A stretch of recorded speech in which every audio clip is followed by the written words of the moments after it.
And a TGIF, everyone. Welcome into Whitney Week. The First Call podcast is on the air. He's Jeff Siegel. I'm Jeremy Plonk. We talk about the big one this weekend at Saratoga, the Whitney. We've got the Hambletonian for the harness set there. So a huge handicapping weekend and a big handle weekend in horse racing.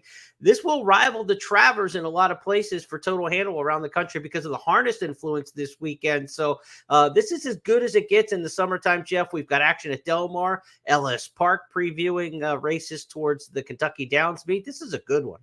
It is, and we're getting to a point now where a lot of these major Breeders' Cup type of horses, I'm thinking about a Dare Manor, for example, at Del Mar, will be having either their last prep, believe it or not, or maybe certainly the second to last, if nothing else. Right.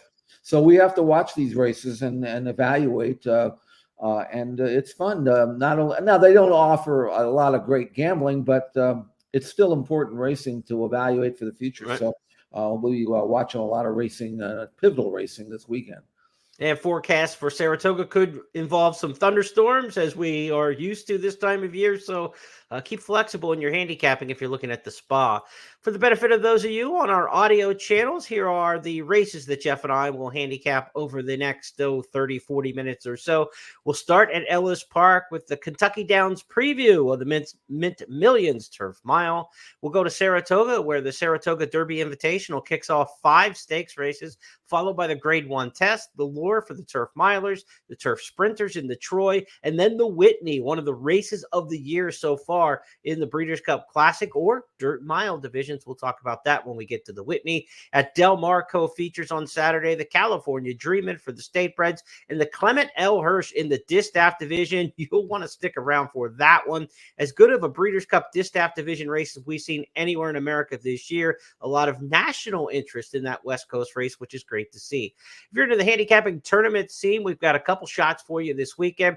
There's a $500 tournament on the Whitney Monmouth scene. So if you can play the Saratoga and Monmouth races on Saturday, $500 live money handicapping tournament available at expressbet.com. Be sure to go to expressbet.com/tournaments to check out all the details and to sign up for that tournament. And it's week 3 of the $10,000 added Fun in the Sun handicapping contest. So you can check that out each Saturday, handicap the last 5 at Saratoga, the first 5 at Del Mar, and play in that Fun in the Sun handicapping contest. $25 entry fee. Your $100 in pari-mutuel bets are into the contest bankroll. So $125 to play there in the $10,000 added Fun in the Sun handicapping contest. I want to remind you again, it's Hambletonian Day at the Big M, the Meadowlands, on Saturday. We're going to give you a preview of the Hambletonian later. That won't be Jeff and I. That's not our bag of tricks. Al Cimaglia, our Express Bet harness expert, will be along to give you his preview of the Hambo coming up later in the podcast. And on Sunday, it's West Virginia Derby Day at Mountaineer.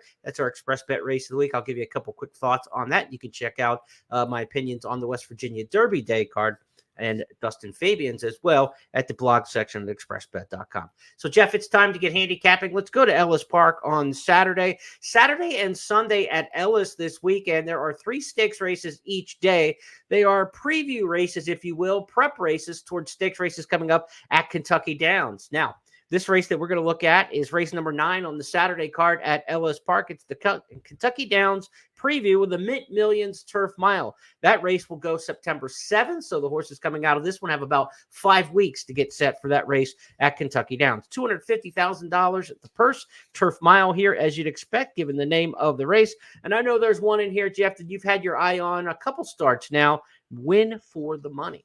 Yeah, he was so impressive winning a race at Gulfstream Park, a non-graded race, and so much so that I liked him right back in the Wise Dan. He was 9-2 in that race, and he didn't get out cleanly. They took him back. That's not really what he wanted to do that day, and he got guzzled back. They went very slow early, and they kicked home fast, and he just got outpaced. I want to draw a line through that, especially with this drop back into what should be an easier race, even though they're hanging $250,000 up in the purses. I tell you, it pays to own an older grass horse. You don't even have to be the best because there's so much money around, and there's not enough good horses to fill all these kind of races. So I think Win for the Money will win this race. He's 7-5 in the morning line, not a great gamble. But if he were to run back to his race before last, I think he's going to be home free in this one.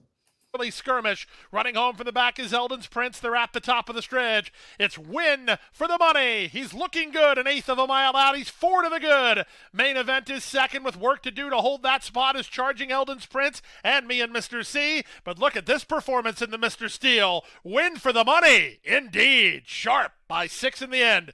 Eldon's Prince was second. Me and Mr. Mark Cassie trains there. Cassie 3 for 8 on the turf this meet at Ellis Park. So his grass runners are firing. Those stats according to the BetMix database. Another trainer who's having a good turf meet with 4 wins from 14 is Brian Lynch. He's got Highway Robber in this race. So you're handicapping the grass races this week at Ellis Park. Again, those 6 stakes races, all previewing races at Kentucky Downs. 3 on Saturday, 3 on Sunday. Scott Shapiro's got his best bets of those stakes races from Ellis on our website now. You can check it out in the blog section at news.first.com and expressbet.com. Check out Scott's preview of Ellis Park's racing coming up on Saturday and Sunday. To Saratoga, we'll go next, where 5 stakes races are on our docket to handicap. Beginning in race number 7, it'll be the Saratoga Derby Invitational, a race that will be run for the 6th time, inaugurated in 2019. Chad Brown's won it twice. We've seen a Charlie Appleby. We've seen Joseph O'Brien bring one in from overseas, and the retired Kieran McLaughlin took the first edition of this race back in his training career before he became the jockey agent for Luis Saez. So we've got Appleby back. He's looking for another. We've got Chad Brown back. He's looking for another. And we have Joseph O'Brien's dad, Aiden, looking for an edition of this race as well. So the big names are out to play. When you've got Aiden O'Brien, Charlie Appleby, Chad Brown in a field of 8, you got some quality runners. Jeff, these are 3-year-olds, of course, running for a mile and 3/16 and a $600,000 purse. How do you see the Saratoga Derby? Well, there's a colt that Aiden's bringing over named Diego Velasquez, who had a couple of poor runs, disappointing at Royal Ascot. He was 2-1. He got beat 20 lengths, 30 lengths, whatever that was. But boy, did he rebound. He's a good-looking a bay colt by Frankel. Long striding, powerful. Doesn't look like a typical European turf horse. He's more of a muscular type of colt. Right. And he's very powerful, as he proved in a race last time out. It was a grade 3 at Leopardstown. That's an Irish track. They run left-handed there, just like we would do here. And he certainly liked it. And if he were to run back to his most recent race, he would win this race. Now, that's quick turnaround, though. That was on July 18th. So they're not afraid to wheel him back quick. And I think Diego Velasquez, if he can turn in 2 alike, absolutely outclasses his field. Ryan Moore coming in to ride. Moore was aboard last time, won a 7-length winner. Discovery, re-challenged by Tarawa, who swings wide, forcing to the center of the track Diego Velasquez, and then Bright Stripes, who's followed by Without Words, Self-Belief, and then Real Appeal. They're panned right across the track, and Diego Velasquez on the left has come to pick it up from Tarawa, and then Bright Stripes, who runs on over on the far side, but it's Diego Velasquez who's come right over on top of us, is way and gone in the Mill Stakes, recaptures his form as Diego Velasquez won by a big margin under Ryan Moore from 7 lengths. In fact, uphill at the end of that 1.125. Should have no trouble getting the 1 3/16 going. Just an additional 1/16 of a mile here. Field also includes Gotham winner Deterministic. They're going to try to see if he's a turf horse for the second time in a row after running second in the Manila Stakes. White Palomino, the horse who was runner-up in the Belmont Derby last time out for Chad Brown. He's back in here. Brown won this race twice, as I mentioned. 2020 with domestic spending, 2023 with program trading. And then you've got Legend of Time for trainer Charlie Appleby, already 2 stakes wins at the meet at Saratoga so far. Legend of Time coming off disappointing effort, 3rd at 3-2 is the favorite in that Belmont Derby behind Trickery, a horse who I believe is Grand Motion, but no Trickery in this spot. We do have Legend of Time. Do you think he can rebound here, Jeff? I thought he was going to be a really good colt. I liked his European form. He's okay, but to give you an idea, he was earning time form ratings in the mid to high 90s before he came over in the spring. Diego Velasquez in his last start earned a 1:15 time form rating. That's apples and oranges comparing these two colts on their best day. So if Diego Velasquez doesn't doesn't regress, and he sure won that race that we just saw pretty easily. I don't think he will. And I think that Aiden knows his horses. I think that Diego Velasquez, compared to Legend of Time, is almost a mismatch. And Legend of Time actually is a very major player here, other than the favorite. So if you can get 2-1 on Diego Velasquez in this race, that's a play. I guarantee it. And anytime we get softer turf conditions, if we do get that downpour on Saturday at Saratoga, I always say handicap the parentheses. Look for the horses with the parentheses in their name for the foreign breeding and the foreign race experience for the tracks that they've been running at. Diego Velasquez would certainly move up in that kind of situation. Royal Majesty would be one. And, of course, Legend of Time. Those would be the horses to me. If it comes up soft and boggy, those are the ones I think that you want to give an extra look to at. Let's go to race number 8 on Saturday at the Spa. It is the Test Stakes, Grade 1, 7-furlong sprint. And, the Test is one of those races where it can make a champion, a horse last year pretty mischievous, helped her championship season after winning the Kentucky Oaks. And then sometimes you're looking at just pure sprinters in this kind of race. And we've got a filly in here, Ways and Means, who's kind of in the mix both ways, Jeff. I mean, she's been a pretty decent router, but she might be more effective going shorter. We're going to see, because she won that pseudo one-turn mile race at Saratoga last time out in handy fashion on Belmont Stakes Festival Week. And she's going to come back here and cut back a little bit more to the 7/8 of a mile. Let's take a look at Ways and Means and get your thoughts on how she might stack up in the Test on the rise back up into Grade 1 level like she was in the Kentucky Oaks 2 starts ago. And Ways and Means up alongside. Ways and Means to the front, coming to the furlong pole in 1:11 flat. Ways and Means puts away Striker Has Dial and all the rest. She's back home and back on top. Ways and Means, such a promising filly, striding out to win with gusto. 6 lengths when the smoke clears. Striker Has Dial second. She's 2 for 3 at Saratoga. Her only loss came to Brightwork in last year's Spinaway. We'll talk Brightwork in just a second. She's rematched in here. Your thoughts on Ways and Means? Well, she's a really good filly. I mean, and even though she won going a mile, and you mentioned that's like a 1.5 turn mile, I still think it's, if I had to classify it one way or the other, I still think it's more like an elongated sprint than anything else, even with that dog leg they have to take. But she was very impressive, as she was last year. I remember when she broke her maiden last year by almost 13 lengths from the 90 Beyer number in early August for a 2-year-old filly.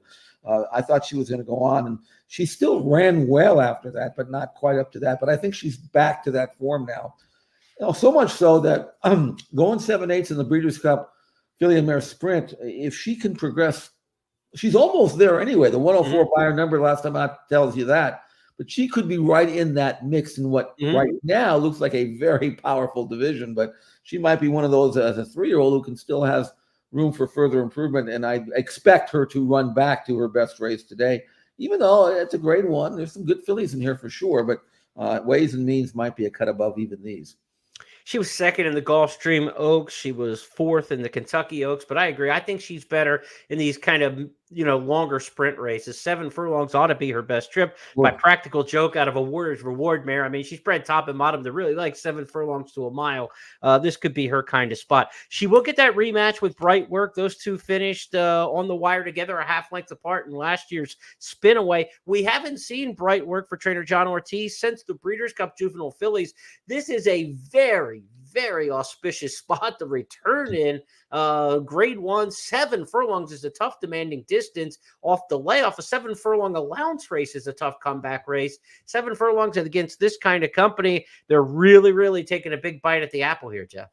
Well, I remember when we had a lot of stakes horses with Team Valor, and when I was with them, and the thing is that you bring a horse back off the layoff, you'd like to kind of ease into it a little bit, get a even if don't have any conditions, like she's won 4 races, but you don't want to spend 9 months getting her ready and then throw her against Ways and Means. And you might say, well, she beat her last year. Why couldn't she do it again? But you don't want to have to run them that hard off the layoff. Just kind of get an easy confidence building win, build up on it. And then after she's got a race or two, then you can try the big girls, but you don't want to.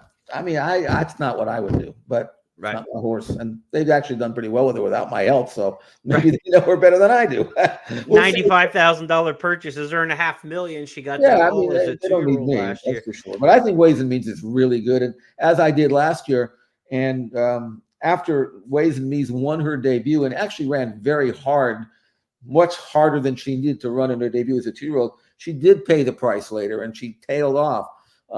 Would have been much better to have her win by like 2 or 3 lengths in her debut last year, like under wraps, going out there and running through the roof. It didn't do her any good. So that's just my theory about comeback. Now, some horses can do it, and you know who they are, and you know how they train. But Brightwork is biting off a little bit more, I think, than she wants to chew at this stage. Trying to become the first filly since Sweet Reason in 2013 and 14 to win the spin away at Saratoga at 2 and then come back and win the test at 3. The big races on the calendar for the 2- and 3-year-old fillies at the Spa on the main track. A lot of depth in this race. You've got the 8 Bells winner, My Main Squeeze, in here. You've got Emery coming off a win in the Victory Ride for Brad Cox, and Cox also has the Beaumont winner, Denim and Pearl. So this is a deep race beyond just Ways and Means. But to me, I think she's the one who's got that big upside. She could be any kind. Chad's looking for, a follow-up to, one of his series of really good sprint fillies. Goodnight Olive's not around anymore. And maybe Ways and Means becomes the next generation of Goodnight Olives in the barn for trainer Chad Brown. To the Lure Stakes we go, race number 9 on the card Saturday at Saratoga. The Lure Stakes should be around a turf mile. He was the turf mile winner in the Breeders' Cup back in 1993 and 92 and 93, then lost his 3-peat bid from a wide draw in 94 at Churchill. Lure inducted into the Hall of Fame in 2013. He was 2 for 2 over the track at Saratoga, both of those stakes wins. So we've got him in a mile and a 16th here, and that matches up just fine. The Lure Stakes, though, is a race that's restricted to horses who have not won a stakes race, graded stakes so far in 2024. So there is some restricted company to this one. Jeff, field of 9 in here, plus a main track only. If we go to the main track, Film Star would come into the race. But let's handicap this like we're going to be on the turf. Who do you like in the Lure? I'm very curious to see how More Than Looks comes back. I think he's got a chance to be a very, very good 4-year-old. He was started to get good last year towards the tail end of his 3-year-old season. In fact, his most recent race, his last race as a 3-year-old, was in the Breeders' Cup Mile. He finished 6th, but he only got beat 2 lengths. I know the field kind of finished in a heap, but still, that was a very, very good effort. Now they put him away. He comes back. The workouts at Keeneland, it looks like a relatively short tab, but a couple of recent bullet drills, and this is starting him back in a logical spot. They're not going in for any grade 1s. This is a non-graded stakes at Saratoga, and I do think that he is going to outclass this field if he's fit. I don't think he has to be 100% cranked up. He probably isn't. But when he wants to turn it on late, Jeremy, there isn't many around who can match his quarter mile to the wire late kick. He really can quicken, and I'm curious to see if he comes back in the same kind of form that we saw last year as a late 3-year-old. Yeah, that turn of foot was on display in the Jefferson Cup. Here's Travis Stone with the call. Smoky Mandate set down for the drive now, and quickly closing in is Smoky Mandate. Gaslight Dancer trying to ward off Smoky Mandate, who's rallied to the front. In the meantime, More Than Looks like a rocket down the center of the course is coming after Smoky Mandate, and More Than Looks looked hopeless with 3 furlongs to go, and it's on the wire, winning by 3. More Than Looks. What a sensational late kick that was. Now, Jeff, in fairness, we were just critical of Brightwork coming back at a major stakes at Saratoga off the Breeders' Cup, lay off the grade 1 test. But in this case, when we talk about More Than Looks, this is a restricted race, and this is a really crafty placement because, again, we talked about it. This race is restricted to horses who have not won a graded stakes in 2024. So the best way to be eligible for this race is not to have run, because if you have run and you haven't been able to win, you're in and eligible to run in this race because of your faults, not because of your success. And so this is actually a really good spot. The rest of the fields had 32 starts this year, and between those, 8 runners and 32 starts haven't won a graded stakes. This is really good placement in here by Cherie DeVoe, and one of the reasons why she's having such a banner year. She's getting her horses ready to run, no doubt about it, but placement is so important. This is a good spot. It really is. It's where he belongs. If you got that condition, and this is what it is, it's a great starting point. You don't have to squeeze the lemon dry right off the bat. Let them get a race in. If you win, that's great. That's what you're here for. But it's a starting point for a horse that, if you looked at his form last year, he gradually got better with every race. He started off, got beat in his debut. His numbers rose virtually every time he ran. Never made a backward move. And I expect big things from this colt by More Than Ready. I mean, he's got a chance to be among the elite. If he, based on numbers, he paired up 101 Beyer numbers to finish out the year last year. He's not going to need that here to win. Now, you talk about some of the others in this field beyond More Than Looks. There should be plenty of speed. Swift Short coming out of dirt sprints is plenty of gate speed. And the 5 Big Everest is all speed. That horse goes to the front almost every start. So the 3 and the 5 should be hustling out of there and set a fairly good tone. Kubrick's interesting in here. The 1 hole, a class dropper for Chad Brown's been facing tougher in the last 2. He did the exact same thing earlier this week to win with McCulloch, a horse who needed a little class relief, dropped in class, got the De La Rose, kind of the Philly counterpoint to this Lure Stakes, with a very similar formed horse. So don't be surprised if Kubrick's horse, who's 8-1 in the morning line, who can't run a little bit better against this level, and Chad may have that one well placed. Kubrick's got the Irish pedigree, the former experience running overseas in France. Again, if the course comes up wet, this is a horse who might appreciate that. So I wouldn't be surprised if the one Kubrick's a player in here. You don't get 8-1 on Frankie and Chad very often. They don't team up that often, but you wouldn't expect to get 8-1. But with other good horses in this spot, maybe we will in this particular race. But I think Kubrick's the one that's a little bit interesting to me, especially after what we saw earlier this week with McCulloch. Yeah. Let's go to the 10th on Saturday at Saratoga. It's the Troy Stakes, 5.5 furlong turf sprint. The Troy name for the suburb of Albany, about 30 miles south of Saratoga Springs. And this is another good race. You got the defending champ in this race, Cogburn. Last year at this time when Cogburn came through Saratoga, we're like, okay, he's won 2 in a row. He won a couple at Lone Star. How good is he for Steve Asmussen? Well, that was kind of his coming out party in the Troy when he beat No Balls, a horse who would go on to win the Breeders' Cup Turf Sprint. Since then, you've got a horse who 2 starts this year has just been dominant on big cards. On Kentucky Derby Day, he won by 2 1/4 lengths in the turf sprint at Churchill, and then came back on Belmont Stakes Day at Saratoga over this same course to win the Jaipur in world record-setting fashion by 3.5 lengths. Let's give the fans a chance to listen and see that race in the Jaipur again, and then we're going to get Jeff's thoughts on whether or not we've got a repeat in the Troy coming up for Cogburn. 8 lengths to make up, rounding the far turn. In front of No Name Mets, Mischief Magic. They went 21-1 for the opening quarter, and Thin White Duke is at the back of the field. They have to catch Cogburn, who turns for home loaded with a 3-length advantage. He's running powerfully. Coppola is racing in second. A wall of horses trying to get through, including Star of Mystery. And on the outside, Arzak is finding his best stride. Center of the course, Mischief Magic, but Cogburn dominates the Jaipur, wins by 4.5. It's a 3-way photo for second, including.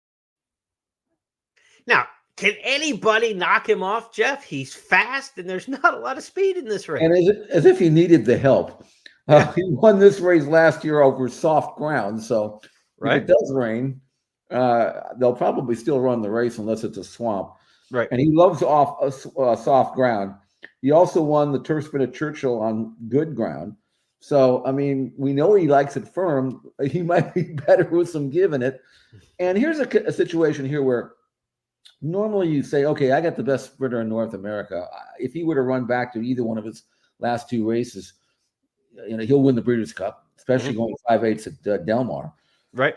But they're running him, and I don't think they're running him because they need the Grade 2 purse. I'm sorry, the Grade 2 part of the resume. He's already won the race.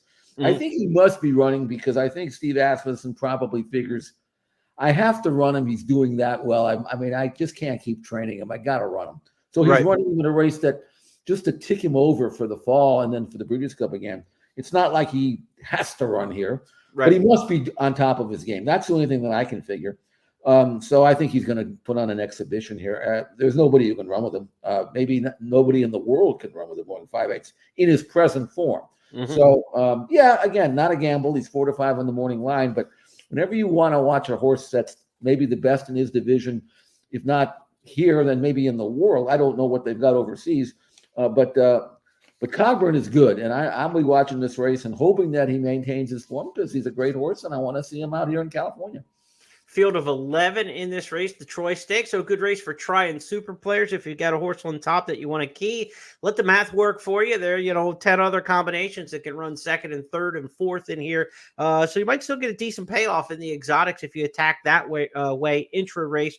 Magic Mischief, a horse who won the Breeders' Cup Juvenile Turf Sprint 2 years ago for Charlie Appleby. He was no match in the Jaipur trying to close fifth, beaten more than 4 lengths in that one. And again, there's not a lot of pace in here, so I don't know how it's going to set up for a deep closer in here. Maybe if the course is a bog and really tiring, maybe that the stamina would kick in for a horse. But I think you want to kind of, be somewhere in the vapor of Cogburn. You don't want to be too far out of this, and I think if you can find horses that can be tactical in here, find the horses who can sit third, fourth, I think those are the ones you want to kind of lay into. The horse doing the dirty work and really putting the pressure on is probably going to buckle, but if you can find a horse that's going to lay third or fourth in here, I think you've got a real chance of keying on that one underneath. A Big Invasion's a horse who maybe on his best day could stay that close. He was only 2 lengths off 43 and change last time, and we know he likes Saratoga. He's been a disappointment of late for sure, but maybe he wakes back up at Saratoga. Big Invasion at 12-1 in the morning line. He might be the kind of horse, I think,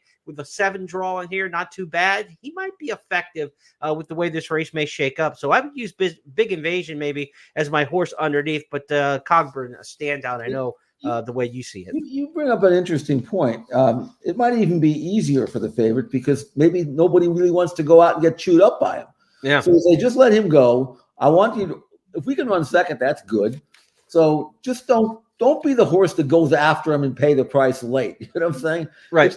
The jocks might just say, just go ahead and win the race. We don't care. We're going to try to run second. I don't know. Yeah. I know that most people don't think that way, but I did when I had horses that I knew couldn't win. Dancing Buck is the only horse in this race that has any interest on the front, and he's Manny Franco in the 3-hole, drawn pretty well. So, even if he makes the front, Cogburn sits second right off of him. That's actually a better trip probably.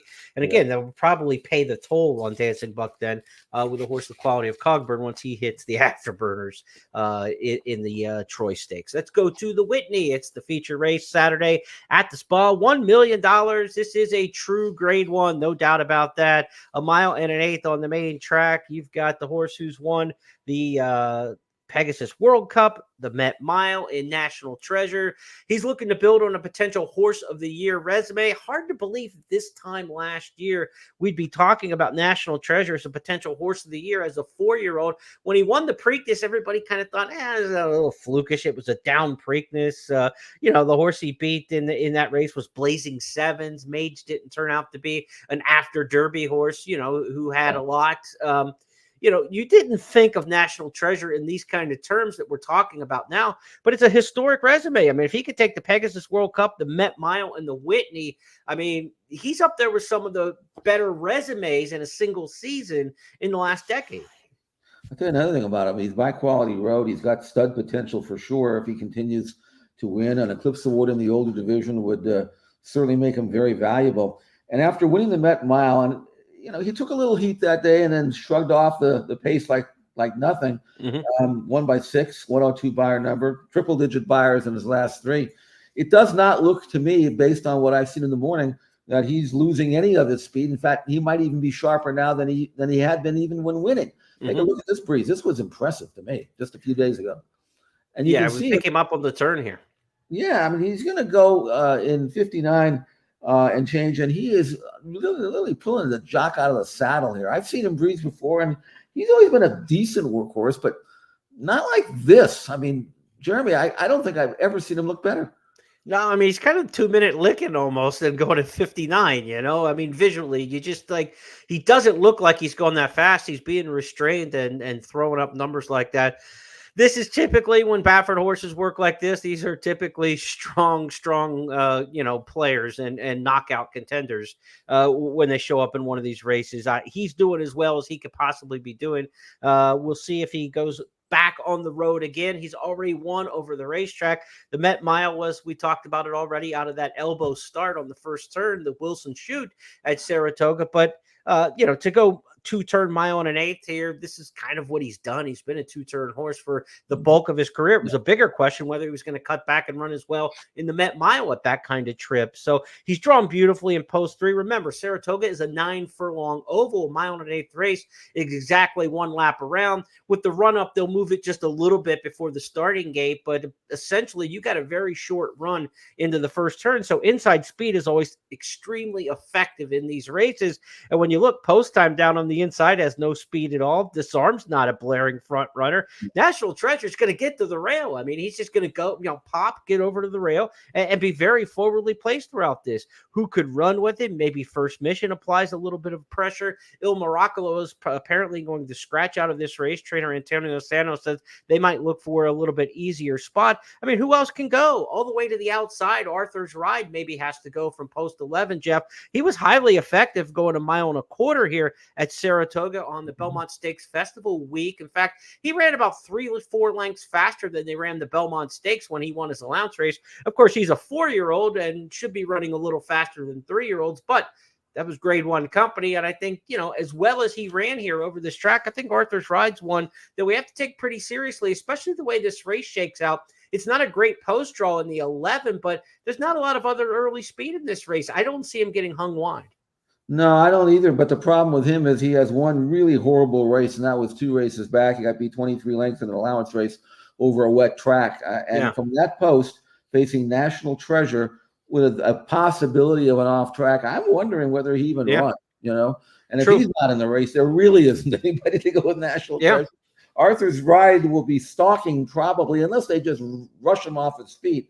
One thing I'll say about National Treasure, though, that he's never really run well unless he's either in front or pressing the pace. He's not some horse that wants to sit 3rd or 4th. So I don't think Pratt's going to be waiting around. I don't think he's going to worry about Arthur's Ride. Maybe he should if they commit themselves to going to the front from that post. But if not, the National Treasure should, based on what his races, his form at Saratoga, his recent workout, inside draw. I mean, to me, and at the weights, which he doesn't have to give any real weight away, I just think that he's on the verge of almost clinching the division unless something pops up on Breeders' Cup Day. One horse that does interest me in here beyond the favorite is Bright Future. Javier Castellano rides. He's 3 for 3 when he's paired with this one. Todd Pletcher, trainee by Curlin. This is a horse who got that really nice old school prep, right? This is second off the layoff. He came back in a mile and a Salvatore mile, an easier race in a very easy achievable distance. I think 2-turn miles are the easiest comeback race of all for a horse when you look at either on dirt or on turf. And 48 to the half, 112. All he had to do was let out like the last quarter mile and got up and easily won that race. I thought it was the perfect prep for Bright Future. Now he comes back to Saratoga where he's 2 for 2, won the Jockey Club Gold Cup. Much easier race in the Jockey Club Gold Cup last year. I don't care that they're both grade 1s. This Whitney is infinitely harder than last year's Jockey Club Gold Cup was. All grade 1s are not created equal. This will be the toughest race in the career beyond the Breeders' Cup Classic for Bright Future, but he only got beat 3 lengths in the Breeders' Cup Classic last year when he shipped out to California. I like the prep pattern for this one. Second off the layoff, easy race, stretches out a little in distance. I think he can be effective. Curlin, the sire in here, he only had 1 race at Saratoga. He won the Woodward back in 2008. This is an interesting pedigree race, I think, because this is the kind of sire maker race that we have in the United States. A mile and an eighth, fast horses. We like fast horses in American breeding. And when you look down the sires of this race, post time, the 1 is by Frosted, who won the Whitney in 2016. Disarmed, the 2 is by Gunrunner, who won the Whitney in 2017. There's another Gunrunner in here in Il Miracolo. This race is effective, and you talk Quality Road, the sire of National Treasure. He was second, narrowly beaten by Blame in this race in 2010. This is an important race for a sire, and as you talk about like National Treasure's future, yes, he's got the grade 1s already on his resume and such. Met Mile, an important race, but you win the Whitney, I think that really sets you up as a sire going down the line, and there are a lot of horses in this race by big-time sires. The Tappets, the Curlins, the Frosteds, the Gunrunners. You're not messing around. I mean, a mile and an eighth at Saratoga in a grade 1. This is kind of like the conversion of everything American, right? Dirt racing at an intermediate distance. You're not stretching it out to a mile and a quarter where most of the horses don't want to run it. This is where it's at. I mean, let the rubber meet the road. Well, and Bright Future is already a Grade 1 winner at Saratoga, having won the Jockey Club Gold Cup here last year. And you're right. I mean, he is set for an amazing second half of the year here by Curlin. Late developer, numbers were rising, only beaten, less than 4 lengths in the Breeders' Cup Classic last year. He figures to be better now as an older horse. I don't know whether the race shape's going to play in his favor, but he should be within range. I put it this way: National Treasure better not make a mistake. I don't think he will, but if he does, then Bright Future is going to have dead aim, top of the lane. It could get interesting. That's a wrap of the 5 stakes races at Saratoga on Saturday. Be sure to check that out and play with Express Bet and First Bet. The late pick 4 at Saratoga on Saturday has a 2 million first rewards points hit and split promotion. If you take down the late pick 4 Saturday at Saratoga, when you bet with First Bet and Express Bet, not only will you get your pari-mutuel winnings, but you'll split 2 million first rewards points. Those points, of course, can be redeemed for wagering credits in your account, for swag in the pro shop, for handicapping products and the like. So be sure to check that out. Late pick 4 hit and split for 2 million first rewards points Saturday at Saratoga. To Del Mar, we go on Saturday. 2 stakes races, the California Dreamin' and the Clement L. Hirsch. Let's get handicapping on those, Jeff. First up is the California Dreamin'. It's race number 9, and with apologies to the mamas and papas, their 1965 hit, California Dreamin'. This race should be on a winter day. There's no reason to be running this on August the 3rd, but they do. The California Dreamin' coming up Saturday at Del Mar. We've got State Breds going a mile and a 16th out of the chute on the turf course. Yeah, good point there. You come up with some gems sometimes. I totally agree with you there. Anyway, I ended up with Old Pal here. He's always been a genuine and consistent horse. He's only had 6 starts. He's got room to improve. He's never been off the board. Last time out, he was 3rd in the Crystal Water. They went the first half in that race in 48-2, and the second half in 47-1. So that he didn't really have a whole lot of chance to make up ground, and he still finished willingly. Hopefully for Mark Glatt, they get a little bit more pace here. They get a little bit more distance to work with. He's not a real willing horse in the morning, but he's trained okay since then. And I do think that there should be enough pace signed on here to at least give him a chance. So in a grass grab bag, Mike Smith knows him well, won with him 2 races back. I think Old Pal is as good as any. Things have to go right for him, but on his best day, I think he can run with these, maybe even beat him. I'm always looking for inside speed in these mile and a 16th turf races that start in that infield chute like that get the quick dog-like left-hand turn and then into the clubhouse turn. So it's almost like 2 chances to take advantage of your inside post. Problem is you got a sprinter stretching out in the 1 on the whim. You got a sprinter stretching out in the 2 in Catalina Eddie. And then you got a sprinter stretching out in Disco Tribute in the 3. So that's probably too much inside speed. And like you said, that will set up some pace for a horse who can finish in here. So Jeff is going with Old Pal out of the 10 hole in race number 9 at Del Mar. Saturday's California Dreamin'. If you want to play that one in a daily double, you can roll right back into the 10th race on the card at Del Mar. That's where we go next. It's the Grade 1 Clement L. Hirsch, a mile and a 16th, $400,000. This is a key, and I mean key prep towards the Breeders' Cup Distaff this year, because not only do we have the top filly in the West Coast and the defending champion in this race in Adair Manor, but you bring a filly like Scylla West for Bill Mott coming off a win in the Florida Lee, and then last year's Kentucky Oaks winner, Pretty Mischievous, coming west for Brendan Walsh. We don't get many races like this around the country with so much national influence and convergence, especially when they're held on the West Coast. Probably the benefit of Del Mar hosting the Breeders' Cup this year, why some of those horses want to make the trip out west. We're the benefactors for it. We get to see a good one on Saturday, Jeff. Yeah, if I had a horse like Scylla or even Pretty Mischievous, I'm not sure I'd want to travel all the way to the West Coast knowing Adair Manor is in the race, unless you want to run second. And not to say that Adair Manor has to win, because she's failed before when heavily backed, but not recently. You know what I mean? I mean, she, as a 5-year-old daughter of Uncle Mo, really has hit her stride. And after winning her Last 2 races, she went down to Oakland to win the Apple Blossom. She was 3-5 that day, 1-5 or 1-9 actually in the Santa Margarita. Both races not only were daylight wins, they were in big numbers and they were accomplished with the greatest of ease. And she continues to train well, and she likes the track. Won the race. So and then as if she needed the help, she's in the 2 hole, so she's going to just draft right into it.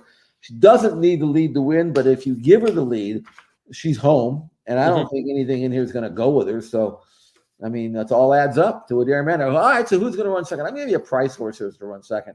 All right. Number 6, Sugarfish. I don't know where this has come from. She ran for maiden 44 races back. But, boy, has she gotten good. In her most recent race in the Summer Oaks, she was 5-1. She ran like a 1-9 shot. Won for fun. Earned by far a career top number. She's not on pure form good enough to worry about a Dare Manor, but she's good enough to outfinish everybody else at 12-1. She's better than that to run second. I think she's probably close to 12-1 to win it because of a Dare Manor, but I think the rest of them, I think she can run with them, and I think that might not be a bad exactly if you want to go that way. Yeah, I think you get a decent return there because obviously the Adair Manor to Scylla, Adair Manor to Pretty Mischievous are going to be small. I mean, those are going to be the exactas everybody leans on and plays heavily. You're getting Desert Dawn, who's a horse who's always in there second, third, fourth, is going to be well played on the bottom end of the exotics as well. So Sugarfish maybe no better than the 4th, 5th best exacta on the tote. So that might get you a fair return in there. Good way to attack if you're playing intra race in the Clement Hirsch. I'm really interested to see what Scylla has here. She's won 3 in a row. She won an allowance at Churchill. She won the Shawnee at Churchill. She won the Florida Lee at Churchill. She's the daughter of Close Hatches, who's had just a remarkable broodmare career. Of course, Tacitus and the horse Batten Down, who won the Ohio Derby this year. She's been a blue hen mare, and Scylla, we'll see if she can transfer that form. Everything she's done basically success-wise has been in Kentucky and specifically at Churchill Downs. We'll see how she takes her show on the road, but it'll be a fun matchup against Adair Manor on Saturday at Del Mar. When Adair Manor is good, she's really good, and she was good last time out. Turn for home, and it's Adair Manor. Henny's Crazy Train comes off the rail to try and make a race of it, and Coffee in Bed in the center, but with an 1/8 to go, it's all Adair Manor. 4-length lead. Henny's Crazy Train trying to fend off Coffee in Bed, but only to complete the exacta, as Adair Manor just towered over the competition. Never asked, just an afternoon workout. Repeats in the Santa Margarita. She'll try to repeat in the Clement L. Hirsch feature race at Del Mar, race number 10 on the Saturday card. Again, I want to remind you that on Saturday, it's Hambletonian Day at the Meadowlands. And with First Bet and Express Bet, if you bet that big harness race, bet the card at the Meadowlands, $150 wager gets you $20 back in wagering credits into your account. So bet $150, get $20 Saturday at the Meadowlands. And to help you go through the 99th edition of the Hambletonian, we'll turn things over for the next few minutes to our handicapping guru for the harness races, Al Cimaglia, with his preview of the Hambo. I'm going to go over how I think race 12 at the Meadowlands on Saturday, the Hambletonian final, will shape up after the wings fold. The 8 6 Hour, who's 4-1 in the program, and the 9 Private Access at 10-1 in the morning line, have little choice but to leave strongly off the gate. When I say leave, it is not with the intention necessarily to get the lead, unless they're forced to get on the point, but they need to have a good early seat off the gate. Both Andy McCarthy and James McDonald must be close enough at the 3/4 pole to catch those on top. McDonald in particular is very good at getting the most out of a horse down the stretch. Most likely will be Carl, the 6-5 chalk, taking control, leaving from the rail, and TCI, the second favorite at 5-2, won't be far behind. Either way, both of the favorites win normally by taking control of the wings when the wings fold. There are a few others who could win on Saturday, but those two are a cut above right now. Although those two have the best resume, it should be remembered big long shots at nice prices have won this race. TCI did close a ton in the Mohawk Million last year after breaking at the start, but that was more like a once-in-a-decade type of rally in a huge race, being 11 lengths back at the half and still able to win. Now let's take a look at those who are the most logical upsetters. The 3 Highland Kismet at 5-1, the 8 6 Hour with Andrew McCarthy and Private Access with James McDonald. Private Access is interesting. I feel the same about this horse as I did Hunting for Chrome, which drew the 9-hole in the Adios last week at the Meadows, who was driven by McDonald. McDonald had no choice but to lead, as horses seldom come from further back than third to win the Adios. He left, emptied the tank on Hunting for Chrome with a 25-4 opening quarter, and although Chrome did finish fourth, he had little left when they turned for the wire. So J-Mac will leave again Saturday and look to duck to get a close-up seat. I think McDonald could get a decent seat this time without blistering the first quarter. If not, it could be curtains down the lane this week as well. But like Sig Sauer and Private Access, they are both compromised by their post draws and probably have to be used early in the mile. I think Private Access is worth using in gimmicks, maybe Sig Sauer as well, but he might be more of a wise guy horse and not offer much value. But with a sharp steer, Sig Sauer could be heard from, and if the first 3 quarters go in blazing fractions, the chances for success for both of those could go up as long as they don't get a brutal trip. Private Access could be sitting on a big try, and I feel this horse has a lot more to give than he has shown. The 3, Highland Kismet at 5-1, should not be disrespected, and Bob McClure knows how to win this race. Kismet is fast, but not sure if fast enough to win if the 2 best horses are well rated. That said, Highland Kismet could get a close-up stalking trip, and if the leaders do get leg weary, he could pick up the pieces down the lane. My play will be to keep Private Access and Exactas at what should be a much better price than the other 2 I mentioned. I think Sig Sauer could be this year's wise guy horse and could be bet down off the 5-1, off the 4-1 morning line, and I think Highland Kismet could be bet down off the 5-1 morning line as well. That's it for now, and my Meadowlands analysis will be out on Saturday morning on ExpressBet and FirstBet.com. Don't forget to register for the Bet $150 get $20 back promo at the Big M on Saturday. All bets types are eligible except show wagering, and good luck on Hambo Day.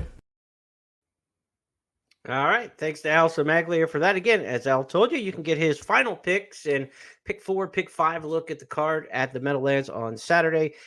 Check that out Saturday morning at First Bet and Express Bet. Jeff, I've been to the Hambletonian a couple times. It's a fun event. Certainly a fair festival kind of feel. And I hear there's a big MLS soccer game at the Meadowlands across the parking lot the same day in the evening. So it is going to be a jam crowd at the Big M on Saturday for Hambo Day. It should be a lot of fun there.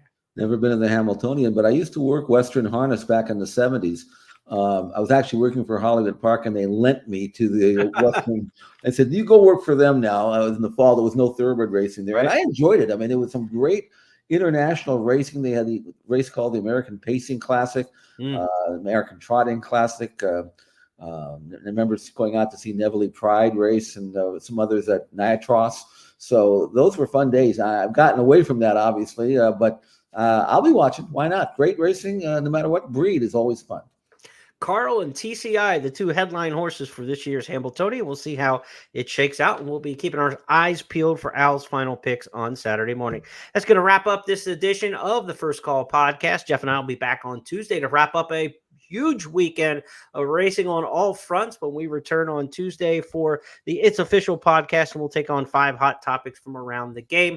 Sunday's card includes the West Virginia Derby at Mountaineer. To check out my analysis on that, be sure to sign up for the newsletter at expressbet.com and check out the blog sections at First and at ExpressBet, where I've got the race of the week right up for the West Virginia Derby. Just a couple names in there to throw at you in the West Virginia Derby. You've got Dragoon Guard coming off of his win in the Indiana Derby. Henro, a horse I know Jeff liked in the Iowa Derby. He's back trying to make it 2 derbies in a row for Chris Hartman. Others in there, Todd Pletcher sending Agate Road. Steve Asmussen sending Dymatic. A good field of 9 for this year's West Virginia Derby. Also includes Society Man, winner last out of the Matt Winn and an alum of the Kentucky Derby for Danny Gargan. Gargan's looking to have a dream season continue, of course, as the trainer of Dornoch. Jeff and I will be back on Tuesday to talk about that race and many more. Jeff, I'll give you a final word here as we say goodbye for the weekend. Good racing. Looking forward to it. I'll be down at Del Mar watching the local races, and, of course, with the TV set on and turning the dial, just trying to keep track of everything that's going on so we can talk about these races with some kind of knowledge about them on our next appearance, which will be Tuesday on our It's Official show. Enjoy Whitney weekend, everybody. Take care, and we'll talk to you over the weekend.